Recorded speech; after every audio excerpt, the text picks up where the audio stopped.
Lelaki tampan ini sedang mengajarimu bagaimana menundukkan wanita. Di bioskop yang gelap, dia menaruh tangannya di atas kursi sang wanita. Tidak ada reaksi, maka segera memindahkan tangan ke atas pahanya. Sangat suka, lalu dengan lembut membelai pipinya.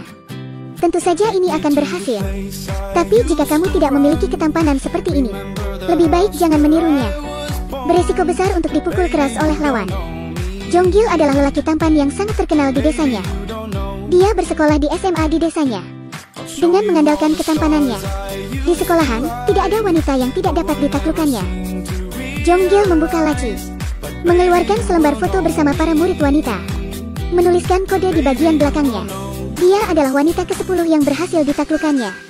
Sungguh memuaskan. Hari ini sepulang sekolah, Jonggil dihadang oleh sekelompok murid wanita. Murid ini memberitahunya, Yang Suk mencarinya.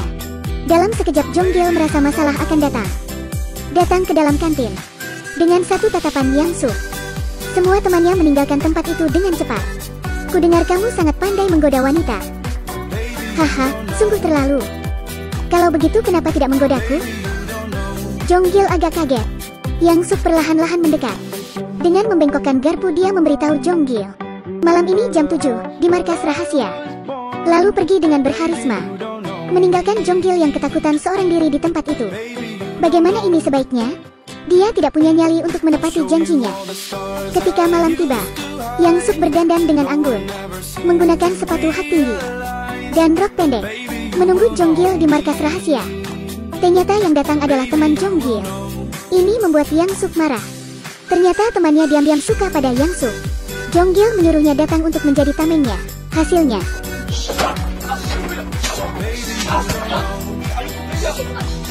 ternyata Yang Suk tidak rendahan. Keesokan harinya dia menemui Jonggil dan bertanya kenapa kemarin malam dia tidak datang. Ternyata Yang Suk dan Jonggil adalah teman sejak kecil. Tapi Yang Suk ditaksir oleh Gwangsik dari sekolah sebelah. Jonggil tidak berani sembarangan mendekatinya. Hari ini datang seorang siswa perempuan pindahan dari Seoul. Teman sekelas semua berkata, dia adalah seperti Dewi. Jonggil penasaran dan pergi melihatnya. Rambut yang terkepang, kulit yang putih bersih, wajah yang imut. Sungguh tipe yang disukai Jonggil. Target selanjutnya adalah kembang sekolah ini. Dia meminta temannya memanfaatkan jam pelajaran olahraga kelas sebelah, menaruh surat cinta ke dalam loker Sohee, mengajaknya bertemu di tempat makan jam 6 nanti. Sepulang sekolah, Jonggil menunggu Sohee di tempat makan. Tapi yang datang justru Yang Suk. Mengepang rambutnya seperti Sohee. Sungguh sangat imut. Dari awal dia sudah memperhatikan bahwa Jonggil sedang menggoda Sohee, tidak membiarkan dia mendapatkan apa yang dia inginkan. Yang Suk memberitahunya, Sohee tidak akan menyukainya. Tapi Jonggil tidak percaya. Masih ada wanita yang tidak dapat dia taklukkan? Jonggil dengan ketampanannya telah memenangkan hati wanita yang tak terhitung jumlahnya. Namun Sohee malah menghiraukannya. Dia memutuskan untuk meluncurkan serangkaian serangan sengit. Duduk di sebelahnya selama pelajaran olahraga, memakai headset Sohee, lalu menyapanya dengan berharisma. Hasilnya,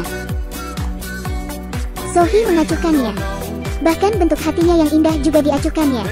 Saat hujan, mengambil payung dan bersiap berjalan bersama Sohee.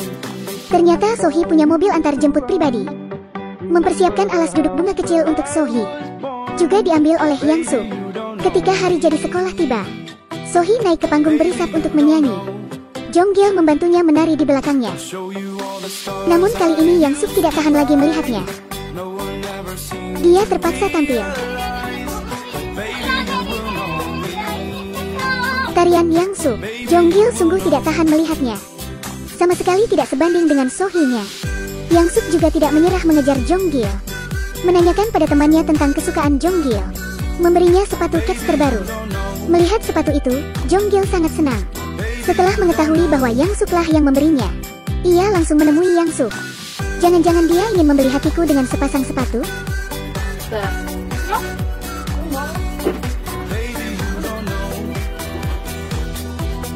Akhirnya Jonggil menerima sepatunya. Bagaimanapun sepatunya tidak melakukan kesalahan apapun. Di jalan pulang, Jonggil membuka sepatunya, menghirupnya sesaat. Bau sepatu baru wangi sekali. Namun dia belum sempat memakainya.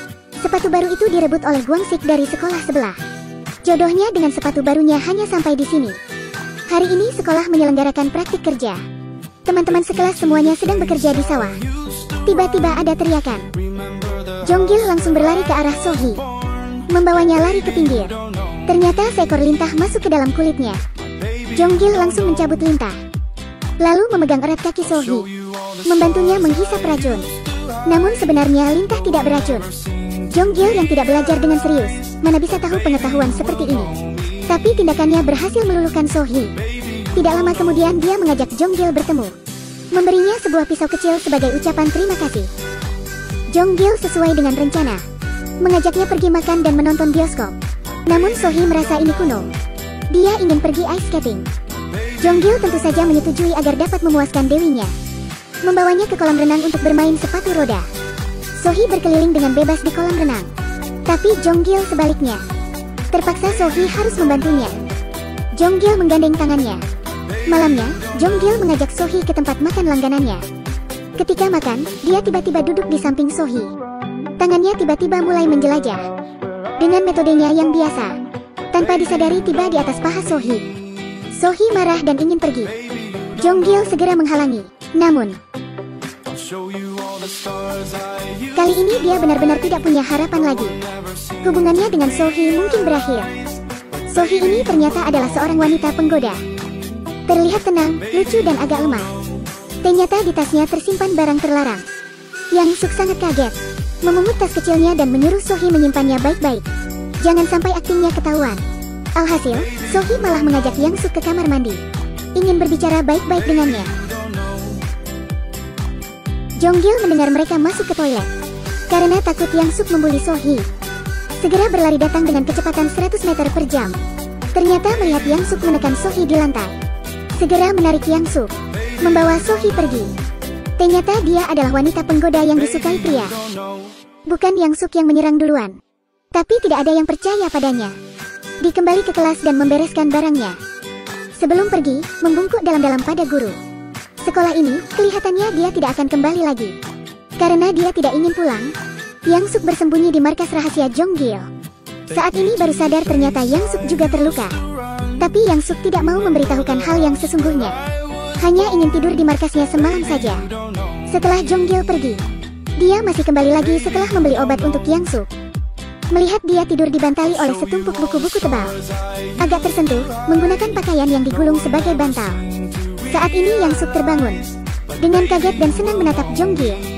Di ruangan yang gelap, Jonggil perlahan-lahan mendekati Yang Suk. Tiba-tiba, Sohee melihat semua ini. Dia tidak terima dan mengganggu mereka. Jonggil juga mengejar Sohee. Tapi Gwangsik juga menemui Yang Suk.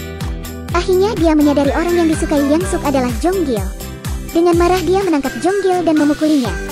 Tapi Yang Suk menolong dan menyuruh Jonggil pergi, memutuskan hubungannya dengan Gwangsik. Gwangsik melihat kepastian bahwa Yang Suk tidak akan menyukainya. Karena itu mengakhiri kerjasama mereka. Yang Suk bukan lagi ketua geng para wanita. Dia dapat menerima semua ini. Dia hanya memberi Gwangsik satu syarat. Lalu Jonggil sekali lagi bertemu dengan Gwangsik. Tapi Gwangsik tanpa ekspresi apapun, langsung melepaskannya. Hubungan di antara keduanya juga termasuk sudah berakhir. Beberapa hari kemudian, Jonggil mendengar sebuah rahasia yang membuatnya tertekan. Ternyata Gwangsik tidak lagi memukulinya. Adalah karena memiliki satu perjanjian dengan Yang Suk. Yang Suk dipukuli tanpa ampun. Sejak saat ini mereka tidak punya hubungan apa-apa. Demi dia, Yang Suk menanggung semua akibatnya. Jonggil tidak tahan lagi. Seumur hidupnya, dia tidak pernah bertarung seserius ini. Bukan hanya Gwangsik yang memukul dan mengintimidasi Yang Suk. Dia juga memukuli dirinya sendiri yang lemah dan tidak berguna. Yang Suk dengan hati yang hancur pergi meninggalkan kampung halamannya. Dari kecil hingga dewasa, selain menyukai Jonggil, dia tidak pernah memikirkan baik-baik arah hidupnya. Kali ini dia ingin melakukan sesuatu untuk dirinya sendiri. Melalui semua ini, mereka menemukan hidup yang baru. Setelah lulus, Jonggil dengan setelan jas, tangannya menggenggam buket bunga mawar, dengan berharisma tiba di sisi Yang Suk. Kali ini dia yang mengejar Yang Suk. Film Korea yang diputar tahun 2014 ini, Hot Young Bloods. Ini menceritakan kisah cinta seorang wanita dan pria muda. Alasan mengapa masa muda itu indah, karena dia selalu berapi-api. Alasan mengapa masa muda itu kejam, karena dia selalu punya penyesalan. Film ini mengembalikan masa muda yang polos menjadi pertengkaran. Memberikan surat cinta kecil untuk wanita yang kau sukai. Diam-diam menatapnya dari jauh. Mereka berani, bahagia, bebas, tanpa rasa khawatir. Dan di sanalah masa muda yang paling kita rindukan.